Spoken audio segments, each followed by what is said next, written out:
प्रश्न नंबर दूसरा, माध्यमिक शिक्षा आयोग अथवा मुदालियर आयोग 1952-53 का विस्तृत विवरण दीजिए।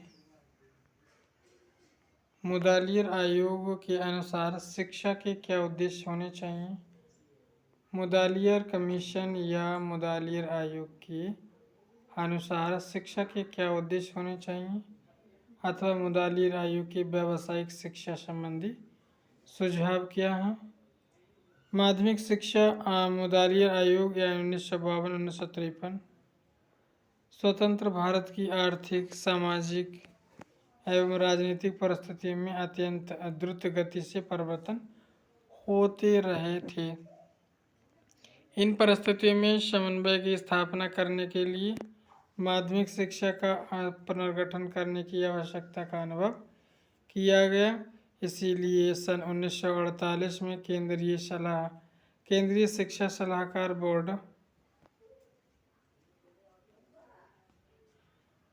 ने भारत सरकार को एक आयोग नियुक्त करने का सुझाव दिया। सन 1951 में उसने अपने सुझाव की यह कहकर पुनरावृत्ति की कि माध्यमिक शिक्षा एक मार्गीय है और उसे ग्रहण करने वाले विद्यार्थियों के समक्ष उच्च शिक्षा प्राप्त करने अथवा नौकरी खोजने के अतिरिक्त और कोई मार्ग नहीं है। अतः माध्यमिक शिक्षा का पुनर्गठन इस प्रकार किया जाना चाहिए कि विद्यार्थी अपनी अभिरुचियों और आवश्यकताओं के अनुसार माध्यमिक शिक्षा से लाभान्वित हो सके। बोर्ड के सुझाव से संतुष्ट होकर भारत सरकार ने 23 सितंबर सन 1952 को मद्रास विश्वविद्यालय के उपकुलपति डॉक्टर ए लक्ष्मी स्वामी मुदालियर की अध्यक्षता में माध्यमिक शिक्षा आयोग की नियुक्ति की घोषणा की। अध्यक्ष के इस नाम पर आयोग को मुदालियर कमीशन भी कहा जाता है।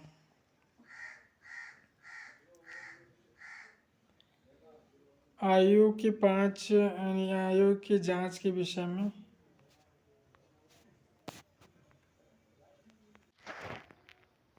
आयोग की जांच के विषय में आयोग के शब्दों में आयोग की जांच के विषय थे भारत की तत्कालीन माध्यमिक शिक्षा के सब पक्षों भारत की तत्कालीन माध्यमिक शिक्षा के सब पक्षों की जांच करना और उसके विषय में रिपोर्ट देना और पुनर्गठन एवं सुझाव के संबंध में सुझाव प्रस्तुत करना।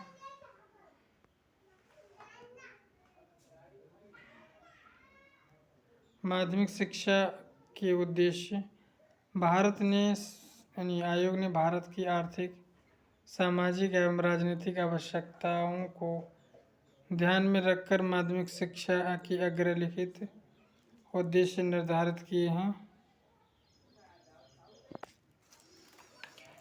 इसमें दिया है कि व्यावसायिक कुशलता की उन्नति।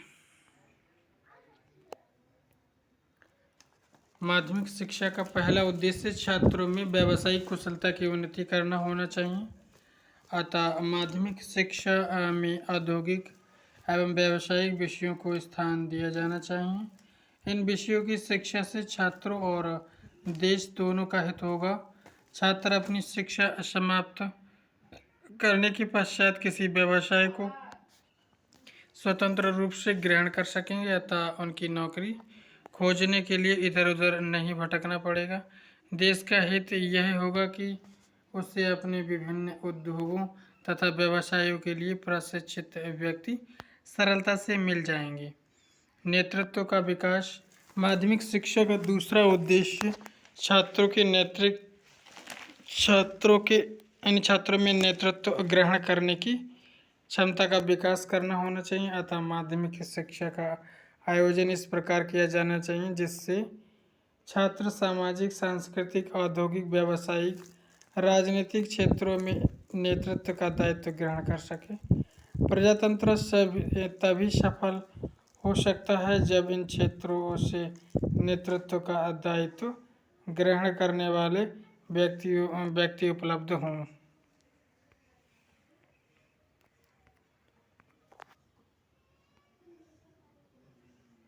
जनतांत्रिक नागरिकता का विकास। माध्यमिक शिक्षा का तीसरा उद्देश्य छात्र में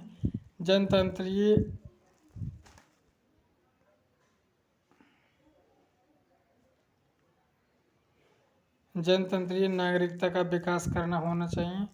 माध्यमिक शिक्षा की व्यवस्था इस प्रकार की जानी चाहिए जिससे छात्रों में अनुशासन, देश प्रेम, सहयोग, सहिष्णुता, स्पष्ट विचार आदि का विकास हो। इन गुणों से संपन्न होकर छात्र देश के योग्य नागरिक बनेंगे तथा भारत में धर्मनिरपेक्ष गणतंत्र की स्थापना में योगदान देंगे। इसी गणतंत्र की स्थापना करना भारत का उद्देश्य है। व्यक्तित्व का विकास। माध्यमिक शिक्षा का चौथा और अंतिम उद्देश्य छात्रों के व्यक्तित्व का सर्वांगीण विकास करना होना चाहिए।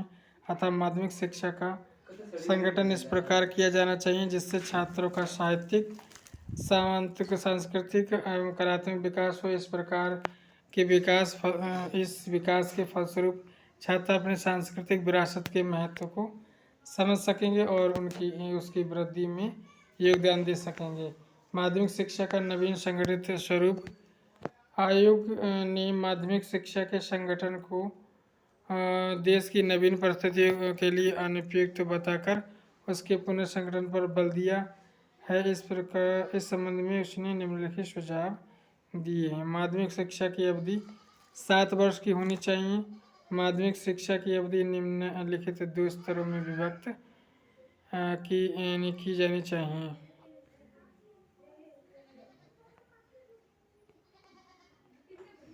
तीन वर्ष का मिडिल या सीनियर बेसिक स्तर।